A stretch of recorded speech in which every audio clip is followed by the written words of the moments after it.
I am Joshua, 35, and my own family uninvited me from my brother's wedding but still demanded I pay the $65,000 bill. Before I tell you about how I completely dismantled their fake high society lives and canceled their entire dream wedding with a single phone call, let me know where you are watching from in the comments. The call came on a Tuesday afternoon. I was sitting in my corner office, reviewing the quarterly financial reports for my hospitality group, watching the Seattle rain streak across the floor-to-ceiling windows. My desk was piled with expansion plans, but the room was perfectly quiet. Then the intercom buzzed. My executive assistant, Julian, told me there was a wedding planner on line 2 who insisted on speaking with me regarding my younger brother Elijah's upcoming wedding. I picked up the phone, fully expecting to hear about some last-minute detail. Maybe they wanted to upgrade the floral arrangements again, or maybe my mother had decided that the imported champagne wasn't quite expensive enough to impress her future in-laws. The wedding was exactly 10 days away, and for the past 6 months, I had been the family's personal ATM. "Hello, Mr. Reed," the voice on the other end said. "This is Elena Martinez from Prestige Wedding Planning. I am calling regarding the Reed-Williams wedding on the 23rd. "Yes, Elena," I replied, leaning back in my leather chair. "What can I help you with today? Is there an issue with the vendor timeline?" There was a long, uncomfortable pause on the other end. I could hear the faint sound of her shuffling papers. "Well, sir, this is rather awkward, but I have been instructed by the groom and his parents to inform you that your invitation to the ceremony and the reception has been rescinded." I stopped spinning my pen. My hand froze hovering over a financial spreadsheet. I stared out the window for a solid 5 seconds before responding. "I'm sorry. Could you repeat that?" Her voice trembled slightly, clearly hating the position she was put in. "Your family has decided that your presence at the wedding would be disruptive. They feel it would be best for everyone involved if you did not attend." I felt a cold knot form in my stomach, not out of heartbreak, but out of a deep, familiar sense of betrayal. It was the same feeling I had swallowed 100 times growing up, but this time it was magnified by the sheer audacity of the situation. "I see," I said slowly, keeping my voice dangerously level. "And what about the financial arrangements?" "That is the other reason I am calling," Elena said, her voice dropping to an apologetic whisper. "However, the family is hoping you will still honor your commitment to cover the venue deposit and the catering costs as previously discussed. They instructed me to remind you that the final $65,000 payment is due by end of business tomorrow." I actually laughed. It wasn't a happy sound. It was a sharp, bitter exhale that echoed in my massive office. My family wanted my money, but not my presence. They wanted me to fund the most extravagant celebration of their lives while being entirely excluded from it. They genuinely thought I was going to pay for the privilege of being humiliated. "Elena," I said, my voice dropping an octave, completely stripping away the polite, wedding guest persona I had been wearing. "I need you to listen very carefully to what I am about to tell you." "Of course, sir," she stammered. "Cancel the entire wedding." The silence on the line was thick. I could almost hear her heart drop. I'm sorry. What did you just say?" "Cancel everything," I commanded, my tone leaving absolutely no room for misinterpretation. "The venue, the catering, the floral arrangements, the live music, the hotel blocks for the out-of-town guests. All of it. Terminate the contracts." "Sir, please," Elena pleaded, her professional composure cracking. "I think there has been a massive misunderstanding. I know you are upset, but you are not the groom. You are just a financial contributor. You cannot just call up and cancel someone else's wedding." I stood up from my desk and walked toward the window, looking down at the bustling city streets below. "Actually, Elena, I can," I said quietly, "because I own Cascade Manor, the venue where the reception is being held. I own Pinnacle Catering, the company providing the 5-course dinner. I own the Prestige hotel chain where all 40 rooms are booked for their guests. And as of my corporate buyout 6 months ago, I own Prestige Wedding Planning. I am your boss." The silence that followed was deafening. It was the kind of absolute, terrified quiet that happens right before an avalanche breaks. "Oh my God!" she finally gasped, the realization hitting her like a freight train. "You have 24 hours to notify all vendors, the guests, and the venues that the Reed Williams wedding has been canceled," I told her. "Anyone who has already made travel arrangements will receive full compensation for their flights and expenses from my corporate accounts. But there will be no wedding on the 23rd. I hung up the phone and placed it gently on my desk. I didn't throw it. I didn't scream. I just stood there, staring out at the Seattle skyline. In the distance, just a few blocks away, I could see the sleek glass architecture of my flagship hotel. I knew for a fact that my parents and my brother's future in-laws were probably sitting in the lobby right now, drinking my complimentary artisanal coffee, completely unaware that their weekend of high society luxury was about to evaporate into thin air. My jaw was clenched so tight my teeth ached. For 15 years, I had built my life from the ground up. I started with nothing but a high school diploma and a relentless work ethic, scrubbing floors and managing inventory until my hands bled. I built an empire that handled everything from corporate galas and extravagant weddings to the occasional high-end funeral reception and bitter divorce settlement party. My businesses were a well-oiled machine. But to my family, I was still just the high school dropout. I was the embarrassment, the struggling older brother who couldn't hold down a real corporate job. They had absolutely no idea that my personal net worth was north of $230 million. They had no idea that my lawyer, Dylan, managed more assets for me in a single day than my entire family would earn in 3 lifetimes. I walked over to my private wet bar and poured myself a glass of water. My hands were perfectly steady. The anger I felt wasn't a fiery, explosive rage. It was cold. It was calculating. This wasn't just a sudden, rash decision made out of petty spite. This cancellation was the culmination of a decade and a half of being treated like a second-class citizen in my own family. To understand why I was willing to drop a nuclear bomb on my own brother's wedding, you need to understand the foundation of lies and condescension my family had built our relationship on. You need to know exactly how we got to this point, to a place where a mother and a father could look their eldest son in the eye, take his hard-earned money, and then shut the door in his face. Let me take you back to where this toxic dynamic really started. Let me tell you about the years of silent sacrifice, the brutal judgment, and the moment I realized that blood doesn't make you family, it just makes you related. Growing up in our middle-class suburban home, success had a very specific, inflexible definition. My father, Matthew, was a mid-level insurance adjuster. My mother, Sarah, was an administrative assistant. They were obsessed with appearances, safety, and the corporate ladder. In their minds, you went to college, you got a degree, you secured a salary with a matching 401k, and you bought a house with a 2-car garage. Anything else was considered a catastrophic failure. I was 17 when the battle lines were drawn. It was a cold November evening, right around Thanksgiving. We were all sitting at the dining room table, picking at the roast chicken my mother had made. I was working 40 hours a week as an assistant manager at a local Irish pub, making incredibly good money for a teenager. I was learning supply chain logistics, staff management, and profit margins. "I've made a decision," I announced, setting my fork down. "I'm not going to college next year. I'm going to work full-time at the restaurant. I want to own my own place someday, maybe a whole chain." The temperature in the room plummeted.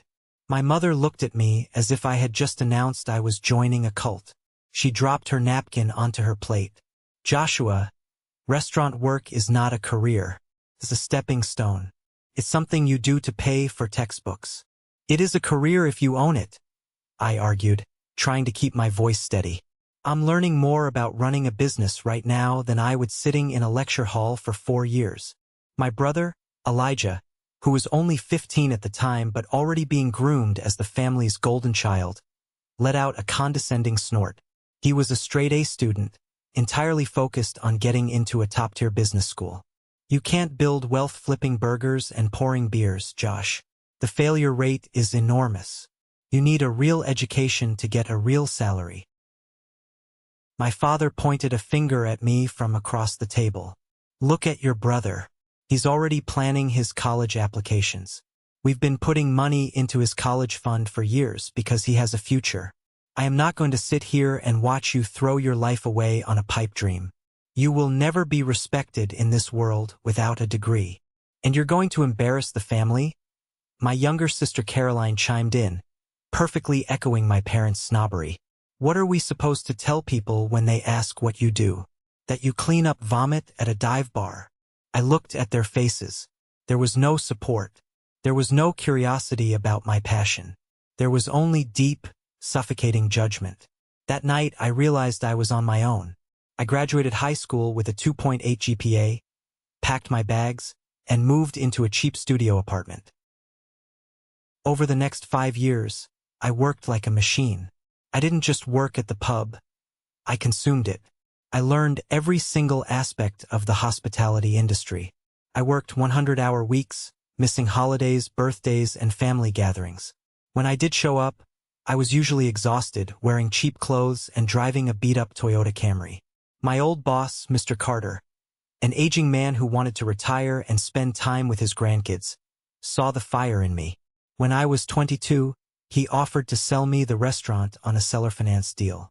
I took out every loan I could, lived on ramen noodles, and bought the place. Within a year, I had doubled the profit margins.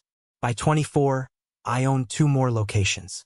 I sold all 3 for $2.8 million and immediately reinvested the capital into a high-end catering business. I was quietly becoming a millionaire, but my family's narrative never changed. Whenever I saw them, they treated me with a mix of pity and disdain. Elijah, meanwhile, had followed the blueprint perfectly.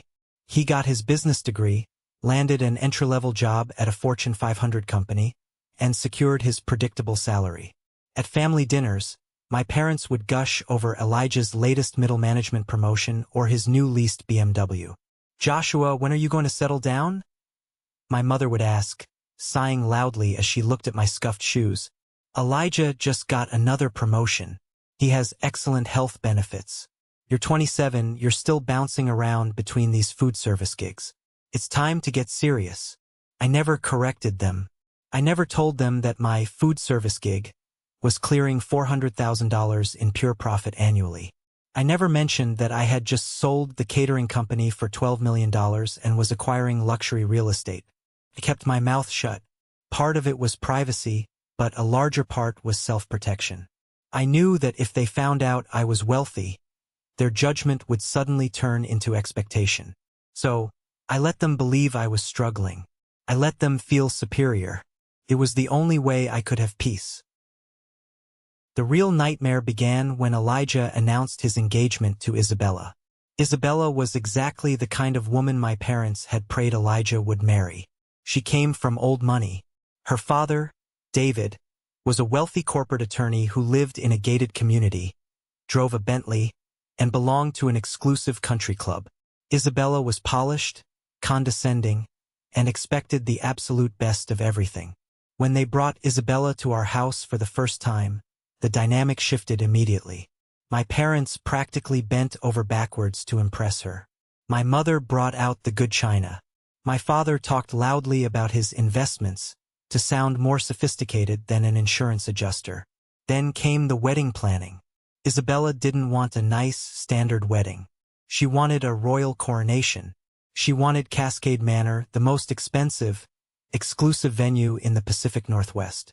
She wanted a 5-course plated dinner, a live jazz band, imported flowers, and an open bar with top-shelf liquor. The budget quickly spiraled toward $100,000. My parents, desperate to keep up appearances and terrified of looking poor in front of Isabella's father, panicked. They didn't have that kind of money. Their savings were modest.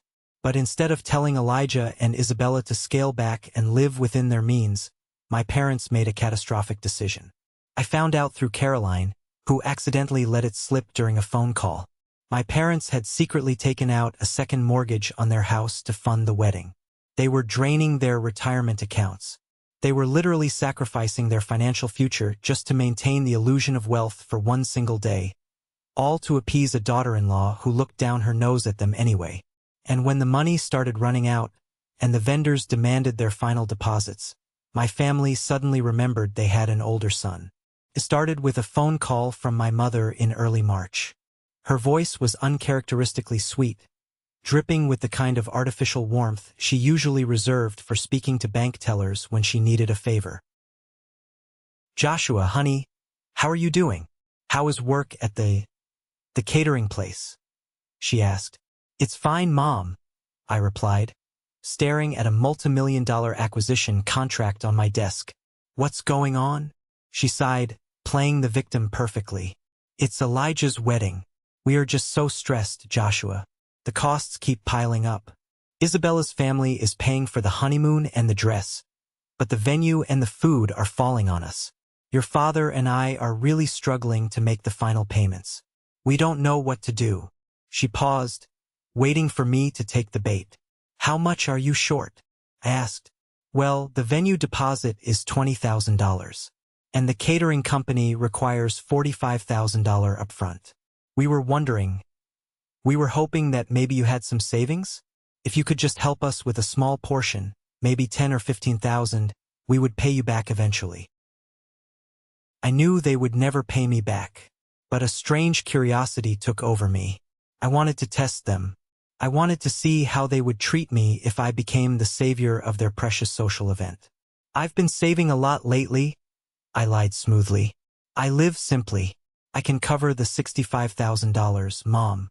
I can pay for the venue and the catering." There was a sharp gasp on the other end of the line. "Joshua, oh my Lord, are you serious? $65,000? But how? Can you really afford that? We don't want you going into debt." "I can afford it," I said. "I'll wire the money to the wedding planner's escrow account by the end of the week." For the first time in my life, my mother actually sounded like she respected me. "Joshua, you are a lifesaver. You are saving your brother's dream. We are so incredibly grateful. You have no idea." For the next 6 months, I experienced a bizarre, alternate reality. Suddenly, I wasn't the family failure anymore. I was the generous benefactor. When I showed up to family dinners, I was offered the best seat. Elijah would clap me on the shoulder and ask my opinion on the groomsmen's suits. Isabella, who usually treated me like a mild inconvenience, would smile warmly and ask me which font I preferred for the invitations. Even my cousin Nathan, who constantly begged me for small loans he never repaid, started treating me like royalty. It was a perfectly orchestrated theatrical performance. They were putting up with my presence because my bank account was keeping their fantasy alive. What made it almost incredibly funny to me was the deep, poetic irony of the situation. They had no idea that they were hiring my companies. When Isabella bragged about securing Cascade Manor and how exclusive it was, I just nodded, knowing my management team had approved her booking. When my mother raved about the tasting menu at Pinnacle Catering, I smiled, knowing I had personally designed that menu 2 years ago. Every dollar I was giving them was essentially just being transferred from my personal account into my corporate accounts. But as the wedding drew closer, the cracks in their friendly facade began to show. The gratitude started morphing into something else. Anxiety. They had taken my money, but they couldn't shake their deeply ingrained belief that I was a lower-class embarrassment.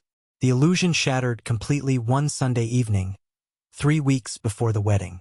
I had driven over to my parents' house to drop off a gift for my mother's birthday. I parked my old Camry a block away because the driveway was full, and I walked up to the back door. It was unlocked as usual. I stepped into the mudroom, about to announce myself, when I heard voices coming from the kitchen. It was my father, my mother, and Elijah. "We need to figure out what to do about Joshua," my father, Matthew, was saying, his voice tight with anxiety. "David's business partners are going to be there. Judges, politicians. We cannot have Joshua walking around in a cheap off-the-rack suit, trying to talk to these people about his restaurant shifts." I froze. My hand gripped the edge of the doorframe. "I know, Dad. I know," Elijah groaned. "Isabella is freaking out. She's terrified he's going to get drunk and try to give a speech. He thinks just because he chipped in some money, he's the guest of honor. He's going to ruin the aesthetic of the whole evening." "It was a mistake to take his money," my mother sighed. But we were desperate. Now he's going to expect to be in all the formal family portraits. He's going to stick out like a sore thumb. He just doesn't fit in with Isabella's crowd, Matthew. He's too rough around the edges. I'll handle it, Elijah said firmly. I'll start slowly cutting him out of the loop. We just need to keep him quiet and out of the way until the day is over. I stood there in the dark mudroom, my heart pounding in my chest. The pain wasn't a sharp stab. It was a slow, crushing weight. They weren't just embarrassed by me. They were actively conspiring to hide me. They took $65,000 of my money. Money they thought was my entire life savings. And their only concern was that my presence would taint their high-class aesthetic. I didn't confront them. I didn't yell. I quietly turned around, walked out the back door, and drove back to my penthouse in the city. The sad, hopeful brother who wanted his family's love died in that mudroom. The ruthless CEO took over. True to Elijah's word, the silent freeze-out began the very next day. First, the family group chat went completely dead. For weeks, it had been buzzing with updates about napkins and seating charts. Suddenly, nothing. I knew they had created a new chat without me. Then came the subtle exclusions. When I asked my mother what time I should arrive for the wedding rehearsal dinner, she gave a nervous little laugh. "Oh, Joshua, we actually had to downsize the rehearsal dinner. The restaurant had strict capacity limits. It's really just the bridal party now. You understand, don't you? You can just meet us at the ceremony on Saturday." I understood perfectly. I was paying for the food, but I wasn't allowed to eat it. But the real insult came a week before the wedding. Elijah called me, sounding strained. "Hey Josh, listen man, we have a massive problem with the venue capacity. The fire marshal is coming down hard on the numbers. We have to cut the guest list, and we're implementing a strict no plus one rule for unmarried guests." "A no plus one rule?" I asked smoothly. "Does that apply to everyone? Even cousin Nathan?" "Well, no. Nathan has been dating his girlfriend for 6 months, so it's serious," Elijah stammered, clearly lying through his teeth. "But since you're single, we just figured you wouldn't mind coming alone. We just don't have the space." I owned the venue. I knew the exact fire code capacity of the grand ballroom. It held 400 people. Their guest list was capped at 250. They were blatantly lying to my face just to ensure I didn't bring someone who might also embarrass them. "Sure, Elijah," I said. "Whatever you need." I spent the next few days preparing. I didn't just want to react. I wanted to ensure my response was legally and logistically flawless. I called Julian into my office. "I want a full audit of every single contract associated with the Reed Williams wedding this weekend. Venue, catering, hotel, planning. Everything." Within an hour, Julian placed a thick folder on my desk. Everything was ironclad. The contracts were signed by Elijah and my father, but the deposits and payments were routed from my accounts. Under the cancellation clauses of my own companies, the person who funded the account had the right to terminate the services, forfeiting the deposit. Since I was both the client and the owner, I held all the cards. Later that afternoon, I got a call from Luke, the general manager of my prestige hotel downtown. "Mr. Reed," Luke said, sounding exhausted. "I'm sorry to bother you, but I thought you should know. The Reed wedding party started checking into their blocks today. The father of the groom, a Mr. Matthew Reed, has been screaming at the front desk staff for 20 minutes. He demanded a free upgrade to the presidential suite, claiming he is a VIP who practically bought the hotel. When we declined, he threatened to have my staff fired." A cold, dark smile spread across my face. "Thank you, Luke. Document everything. Be perfectly polite, but do not give them a single free upgrade. Let them enjoy their rooms. They won't be staying long." The stage was perfectly set. They were sitting in my hotel, eating my food, acting like royalty, while treating the staff like garbage. They had absolutely no idea that the sword hanging over their heads was held by the son they despised. It was the Thursday before the Saturday wedding. My mother called and asked me to come over to the house immediately. "It's an emergency family meeting," she said, her voice dripping with fake sorrow. When I walked into their living room, Matthew, Sarah, and Elijah were sitting on the couches, looking like they were at a funeral. They had rehearsed this. I could smell the cheap theatrics from a mile away. "Sit down, Joshua," my father said, gesturing to a single chair opposite them. Felt like an interrogation. "What's going on?" I asked, playing along. My mother dabbed her dry eyes with a tissue. "Joshua, we love you so much. You know that. But we've been talking, and, well, we think it would be best if you didn't come to the wedding on Saturday." I stared at her. Even though I knew it was coming, hearing the actual words out loud was staggering. "You're uninviting me from my brother's wedding?" Elijah leaned forward, trying to look sympathetic. "Josh, look at it from our perspective. This is a highly formal event. Isabella's family is very high society. You haven't exactly been around these types of functions. We're just worried you're going to feel incredibly uncomfortable and out of place. We want to spare you that anxiety." "You want to spare me anxiety?" I repeated, my voice dangerously calm. "Or you want to spare yourselves the embarrassment of having me there?" My father's face hardened. The fake sympathy vanished. "Don't put words in our mouths. The decision is final. You don't fit in, Joshua. You're going to stick out, and we cannot risk Isabella's father getting the wrong impression of our family. This is Elijah's big day. Stop making it about you." I let the silence stretch out, watching their faces. "So I am banned from the wedding. What about the $65,000 I paid for your venue and your food?" My father didn't even blink. "We still need that, obviously. The vendors are expecting the final payment clearing by tomorrow morning. You promised to help your family, Joshua. A real man doesn't go back on his word just because his feelings get hurt." It was breathtaking. The absolute, unadulterated sociopathy of it was breathtaking. They were kicking me out the back door while keeping both hands firmly buried in my wallet. "I see," I said softly. I stood up, smoothing the front of my jacket. "I understand perfectly. Have a great wedding, Elijah." I walked out of the house, got into my car, and drove away, which brings us back to the moment in my office. After the meeting at my parents' house, they had instructed their wedding planner, Elena, to call me and make sure the money was still coming, while officially revoking my invitation. They thought I was weak. They thought I would just cry in my cheap apartment and let them walk all over me. When I told Elena to cancel the wedding and revealed who I was, I didn't feel a shred of guilt. I felt liberation. "Process the cancellations immediately," I told Elena over the phone. "I want the venue locked down. I want the catering orders trashed. I want the hotel blocks revoked by 3 p.m. today. Send the automated cancellation emails to the groom and the bridal party." Within 45 minutes, the system executed my commands. At 2:15 p.m., my phone started vibrating on my desk. It was Elijah. I let it ring. At 2:18 p.m., it was my mother.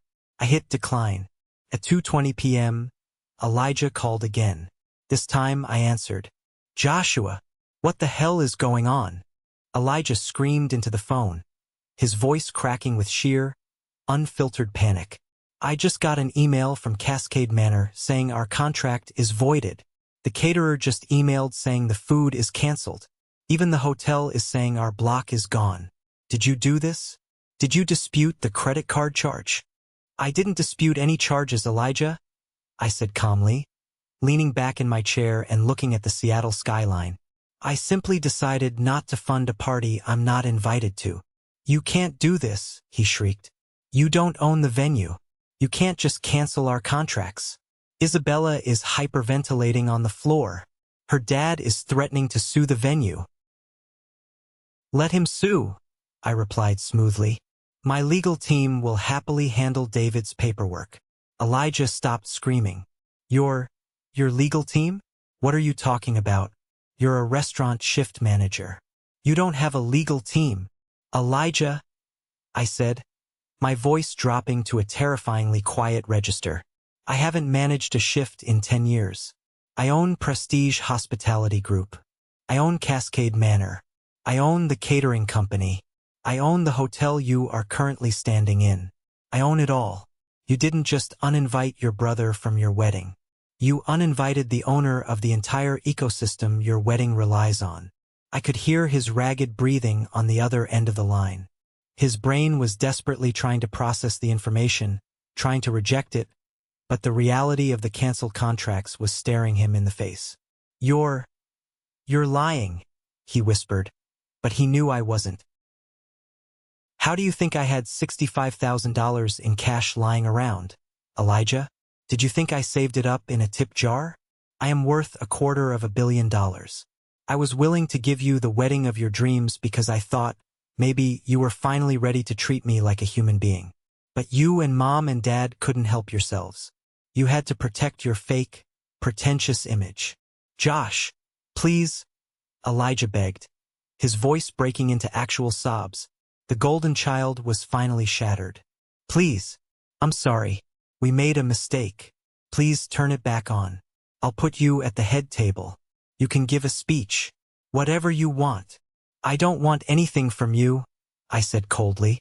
Check out of my hotel by 4 p.m., or I'll have security remove you. I hung up the phone. This is the moment that changed everything, when I finally took back control of my life. Thank you for staying with me this far. You are amazing. Please help me by liking the video and commenting the number 1 below, so I know you've been on this journey with me. This not only helps more people find the story, but also lets me know my experiences mean something to someone. Your support is my biggest motivation to continue sharing the rest of this journey. The fallout was apocalyptic. Over the next 24 hours, my phone exploded with hundreds of calls and texts. My sister Caroline called, crying and screaming that I was destroying the family. My mother left 6 voicemails, alternating between violently cursing me out and sobbing uncontrollably, begging for mercy. I didn't respond to a single one. I called my lawyer, Dylan, just to ensure our bases were covered. Are we exposed on this? I asked him. Dylan chuckled. Not even slightly, Joshua. As the primary funder of the contracts under Prestige's terms of service, you have the unilateral right to cancel. Furthermore, you refunded the out-of-town guests for their flights and alternative hotel arrangements out of pocket. You've actually gone above and beyond. Isabella's father tried to threaten litigation, but once I sent him the ownership documentation and the contract clauses, his lawyers backed down immediately. The reality of the situation was finally sinking in for my family. The wedding was dead. There was no venue. There was no food. 250 high society guests were receiving cancellation emails 48 hours before the event. The humiliation they had been so terrified I would cause them had just been inflicted upon them by their own actions, on a scale they couldn't even comprehend. But my father, Matthew, wasn't ready to give up. He was a stubborn man who had spent his entire life believing he was the smartest guy in the room. He still thought he could intimidate me. On Friday morning, the day before the non-existent wedding, my intercom buzzed. Mr. Reed, Julian said, there is a man in the lobby demanding to see you. He says he is your father. Send him down to the underground VIP garage, I said. I'm heading out anyway. I took the private elevator down to the garage. My father was standing there, his face red with fury, his fists clenched. He looked ready to physically assault me. But then the elevator doors opened, and he froze. He didn't see the struggling son in a cheap suit. He saw me stepping out in a custom-tailored Tom Ford suit. And waiting for me, idling softly with the driver holding the door open, was my daily car, a sleek, midnight black Porsche Panamera. 2 security guards stood nearby, watching Matthew carefully. The anger drained out of my father's face, instantly replaced by shock, awe, and a sickening realization of his own insignificance. He looked at the suit, the guards, the Porsche, and finally at me. Joshua? He whispered, his voice trembling. Hello, Matthew, I said, not calling him Dad. He took a step forward, his hands shaking. Son. We didn't know. If you had just told us. If I had just told you I was rich, you would have treated me with respect? I interrupted, my voice echoing in the concrete garage. Is that what you're saying? That my worth as your son was entirely dependent on my bank account? He swallowed hard, unable to look me in the eye. We can fix this. We can talk. Your family. We can move past this misunderstanding. There is no misunderstanding, I said, walking toward the open door of the Porsche. You showed me exactly who you are. You mortgaged your house to impress strangers, and you threw away your own son because he didn't fit your aesthetic. You have nothing I want, Matthew. I got into the back seat of the Porsche. The driver closed the door, leaving my father standing alone in the cold, dimly lit garage, surrounded by the undeniable proof of his own catastrophic failure. As the car drove up the ramp and out into the Seattle sunlight, I didn't look back. I watched my father shrink in the rearview mirror as my driver pulled the Porsche out of the underground garage. The heavy concrete pillars of the parking structure gave way to the bright, rain-washed streets of downtown Seattle. I leaned back against the cool leather of the seat and closed my eyes for a brief moment. The sound of the engine was a low, steady hum, entirely separated from the chaos I had just left behind. For the first time in 35 years, my chest felt completely clear. The heavy, suffocating weight of trying to earn the love of people who were fundamentally incapable of giving it was gone. But I wasn't quite finished. My family had spent months treating me like a dirty secret. They were absolutely terrified that my mere existence, my perceived lack of a corporate salary, would somehow stain their pristine high society image. They wanted a public spectacle of wealth and status. They wanted the world to look at them and see royalty. I decided to give them exactly that public spectacle, just not in the way they anticipated. When I arrived back at my penthouse office, the panoramic view of the city felt different. It felt like absolute ownership. I walked straight to my mahogany desk and hit the intercom. I called my executive assistant, Julian, and my lead corporate lawyer, Dylan. I told them to drop whatever they were doing and get into my office. When they arrived, I poured myself a black coffee and looked at them. "We are going to draft a press release," I said, my voice steady and cold. "And I want it distributed to every major local news outlet, every hospitality industry publication, and every high society blog in the Pacific Northwest by 3 o'clock this afternoon." Dylan, who usually handled complex corporate acquisitions and brutal contract disputes, raised an eyebrow. "A press release about a canceled wedding, Joshua? Isn't that a bit personal?" "It is highly personal," I replied, "and it is going to be the most expensive piece of public relations this company has ever executed." We spent the next 2 hours crafting the exact wording. I didn't want to just cancel the wedding quietly and let my family spin a false narrative to their friends about why the event didn't happen. I knew my mother. She would invent a lie. She would say the venue had a plumbing issue, or the caterer went bankrupt, playing the victim to garner sympathy. I needed to cut off her narrative supply before she could even open her mouth. The press release went out exactly on time. It read like a standard, highly polished corporate announcement, but the underlying message was a precision strike. The headline read, "Prestige Hospitality Group reallocates $100,000 wedding budget to local industry charities." The body of the release announced that Prestige Hospitality Group, under the direct instruction of its founder and CEO Joshua Reed, was proud to donate $100,000 to local charities. The donation was being made in honor of the recently canceled Reed Williams wedding, an event that was originally scheduled to take place at our flagship luxury property, Cascade Manor. The funds were specifically allocated to create scholarships for working-class individuals pursuing careers in the culinary arts and hospitality management. We also established a relief fund for restaurant shift workers facing unexpected financial hardships. But the real kill shot was in the final paragraph. The press release proudly detailed my own personal background.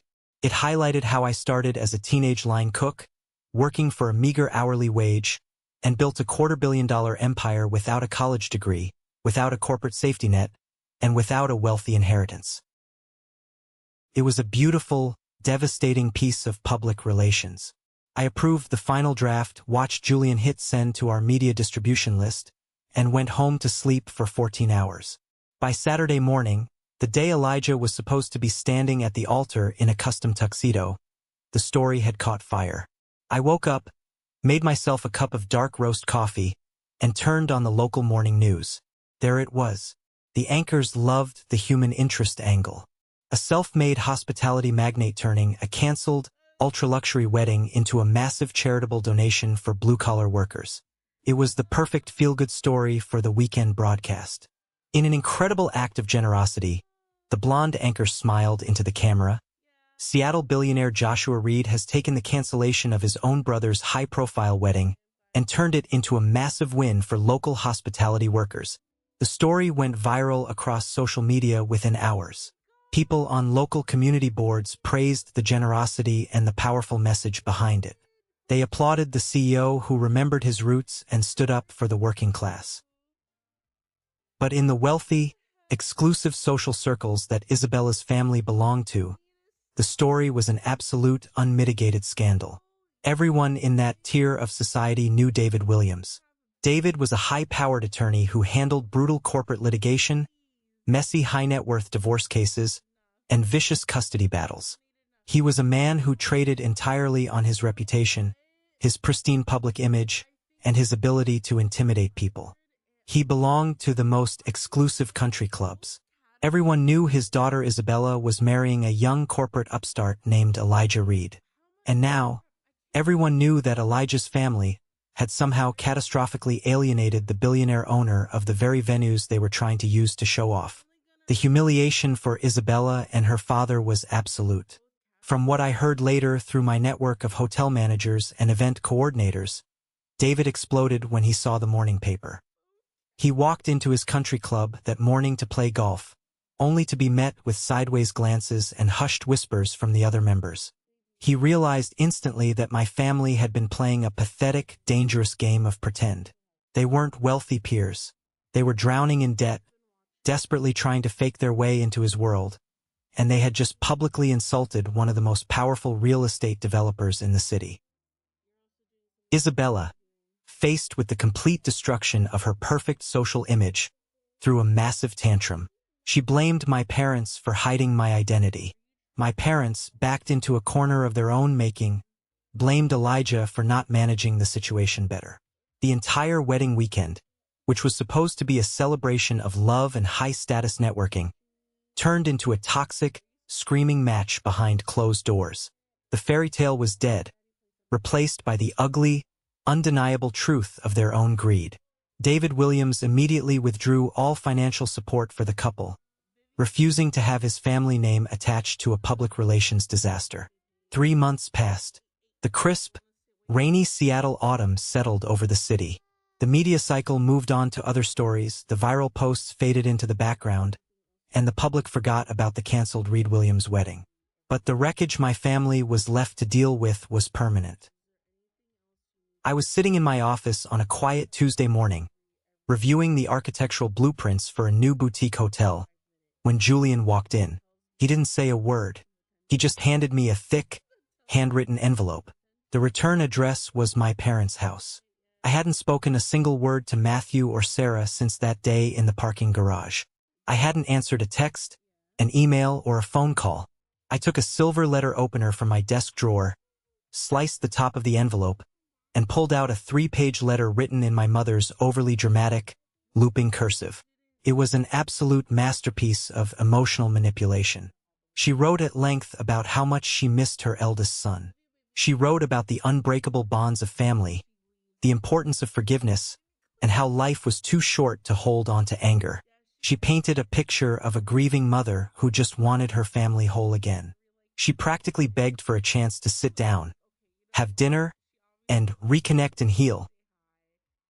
But I had spent 15 years reading the fine print of multimillion-dollar contracts.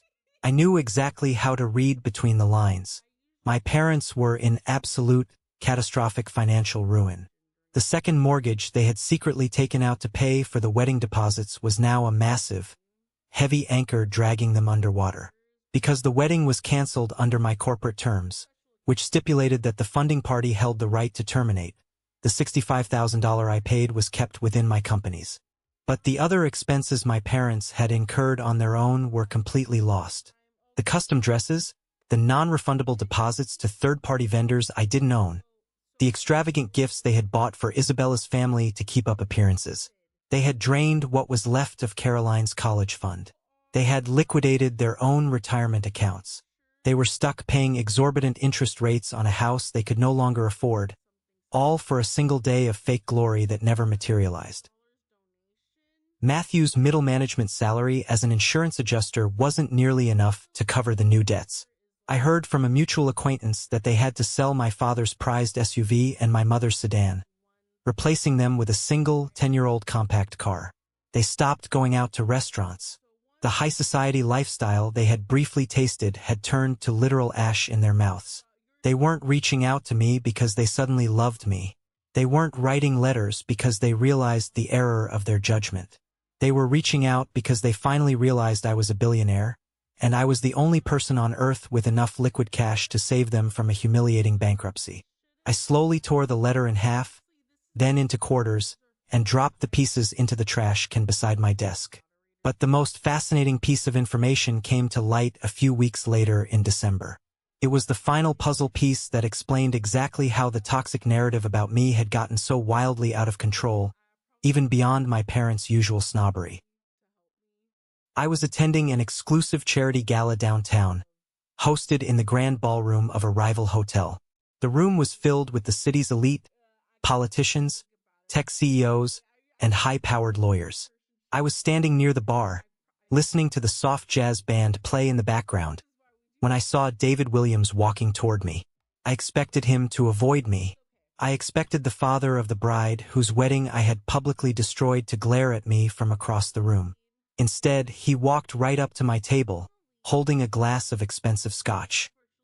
He looked incredibly tired, the deep lines around his eyes far more pronounced than they had been in photographs.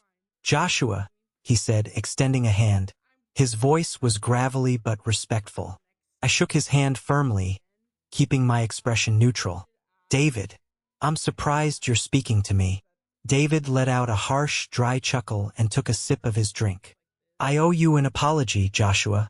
I am a man who makes a living discovering the truth, and I failed completely in my own family. We made some terrible, deeply offensive assumptions about you based on absolute lies." "I appreciate the apology, David," I said smoothly.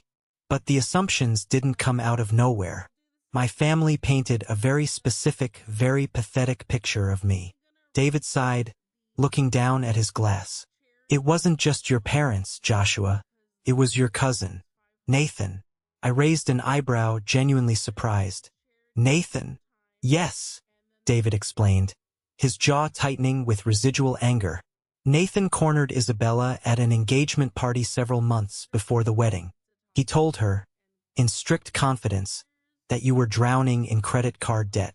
He said you were a bitter, struggling restaurant shift worker who deeply resented Elijah's corporate promotion and his success.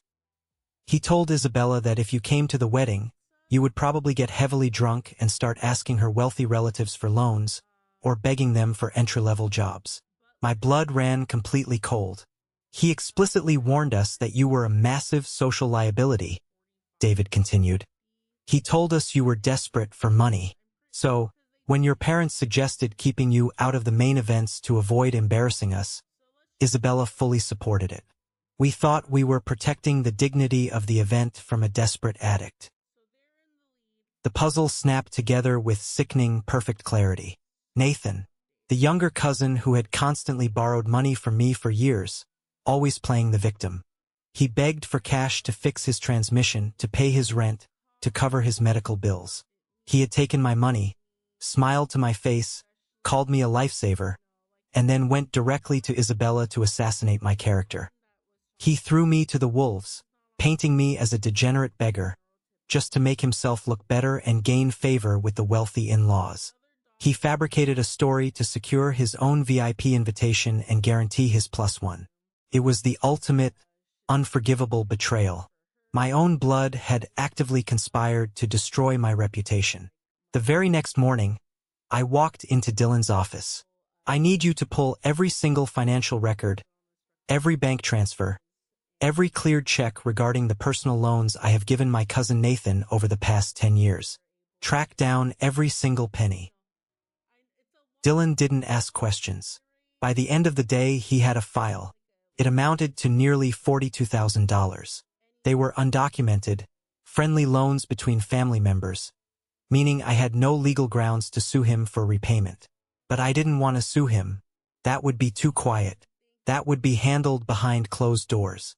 Instead, I had my team make high-quality copies of every single bank transfer receipt, every cleared check, and printed screenshots of Nathan's desperate text messages begging me for money.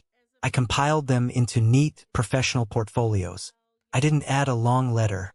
I simply included a small, printed card that read, "Nathan's financial advice to Isabella Williams regarding my supposed poverty was the primary reason the wedding imploded. Here is the reality of who has been funding his life."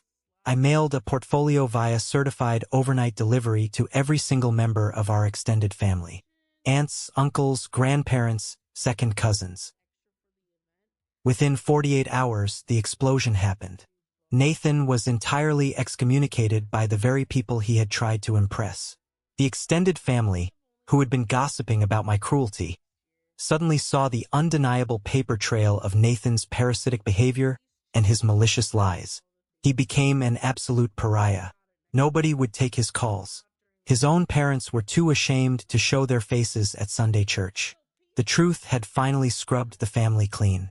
The final chapter of this miserable saga with my immediate family closed on a quiet, rainy Sunday in November, almost exactly a full year after they had sat me down in their living room and tried to uninvite me from the wedding. I was standing in my kitchen, listening to the rain beat against the heavy glass windows, pouring myself a second cup of coffee. My personal phone, the private number that only a select few people possessed, buzzed on the granite counter. I picked it up. It was a text message from Elijah. It wasn't a short message. It was a massive block of text, taking up the entire screen. But as I read it, I noticed something profoundly different. It was completely devoid of the arrogance, the entitlement, and the condescension he used to carry like a shield. "Josh," the message began, "I know you probably won't read this, and I know you have every right to delete it immediately, but I have to say it for my own conscience. I am sorry. I am so incredibly sorry. I let Mom and Dad get into my head for years. I let Isabella's family make me feel insecure about who I was and where we came from. I was so obsessed with looking like a corporate success, so obsessed with my salary and my title, that I treated the most successful, hardworking person I know like absolute garbage." I leaned against the counter, reading the words slowly. "You didn't ruin my life," the text continued. "I ruined it myself by being a coward. I didn't stand up for you when Mom and Dad insulted you. I didn't stand up for you when Nathan lied about you. Isabella and I broke off the engagement for 6 months. It was brutal. We had to go to therapy. But we are trying to work things out. We are actually getting married next month. It's just going to be at a public park near the water. A justice of the peace and for friends. No catering. No grand ballroom. No suits. I'm not asking you to come. I know I don't deserve the right to ask for your presence. I just wanted you to know that you were right about everything. You were right about me. I hope you have a good life, Josh." I stood in my kitchen, staring at the glowing screen, reading the message a second time to make sure I hadn't imagined it. I waited for the familiar surge of anger to rise in my chest. I waited for the bitterness, the desire to fire back a sarcastic reply, the urge to remind him of his colossal failure. But nothing came. There was absolutely no anger left in me. There was no desire for further revenge. The fire that had fueled my ambition and my resentment for 15 years had completely burned itself out. It left behind nothing but clean, fertile ground for my own future. Elijah was finally growing up, stripped of the fake luxury, the country club expectations, and our parents' toxic influence. He was finally learning the brutal, necessary lesson of adulthood. He was learning that a fancy middle management promotion, a leased car, and an expensive suit mean absolutely nothing if you lack basic integrity. He was learning the hard way that character is built in the dark, not under the chandeliers of a rented ballroom. I took a deep breath, unlocked my phone, and typed out a response. It would be the last time I ever communicated with him. I appreciate the genuine apology, Elijah. I really do. I am glad to hear you are taking responsibility for your actions. I genuinely hope you and Isabella find happiness in your park ceremony. Build a life based on truth, not appearances. Focus on being a good man, not a rich one. I wish you the absolute best, but our paths go in different directions now. Take care of yourself. I read it over once, ensuring there was no malice in the words, and I hit send. Then I went into my phone settings. I selected Elijah's contact file, scrolled to the bottom, and hit block caller. I went to my father's contact. Blocked. My mother. Blocked. My sister Caroline. Blocked. Nathan. Blocked. I systematically severed the final, fraying threads that tied me to the people who had brought me nothing but grief, judgment, and pain.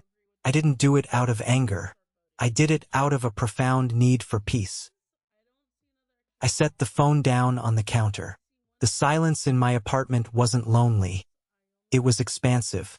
It was the most liberating moment of my entire life. I had spent 15 long years building a massive corporate empire in the shadows, terrified of my family's judgment. I had let their narrow, pathetic worldview dictate how I dressed, how I drove, and how I lived my life.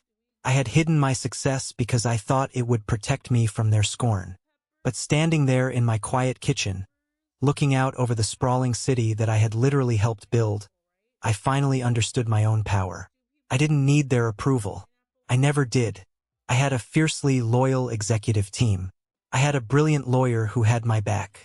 I had mentors like Mr. Carter who respected me for my character and my work ethic, not my bank account. I had a life that I had forged with my own two bare hands, through blood, sweat, burned bridges, and relentless determination. The chapter of my life where I was the struggling, unappreciated older brother was permanently closed. When you achieve a certain level of financial success in this world, people always want to sit you down and ask you what the big secret is. They want to know the aggressive stock picks, the brilliant real estate acquisition strategies, the ruthless negotiation tactics that got you to the top. They look at the suits, the cars, and the bank accounts, and they want the blueprint. But in all my years of business, nobody ever asks about the emotional cost. Nobody asks about the people you have to forcibly leave behind in order to protect your peace. If there is one profound thing this entire miserable ordeal taught me, it's that concealing your wealth is the greatest, most brutal filter for human character ever invented. Because my success was not public knowledge, because I drove an old car and wore cheap clothes, I was granted a rare, unvarnished view of the people around me. I got to see exactly how my family treated a man they believed had absolutely nothing to offer them. I saw their true faces, completely undistorted by the massive gravitational pull of money. I saw the condescension in my mother's eyes. I saw the absolute disgust in my father's posture.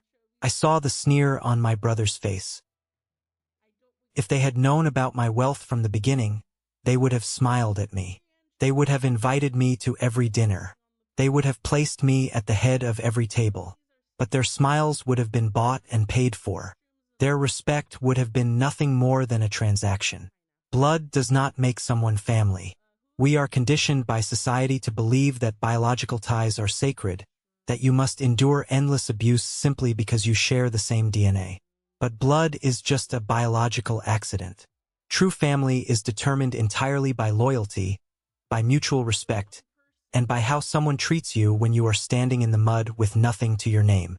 My parents loved the idea of a wealthy son who could fund their desperate social climbing. They loved the idea of a human ATM that could elevate their status in front of Isabella's wealthy father. But they did not love Joshua. They did not love the teenage boy who worked 100 hours a week in a pub kitchen to build a life. They didn't love the man who sacrificed his youth to build an empire.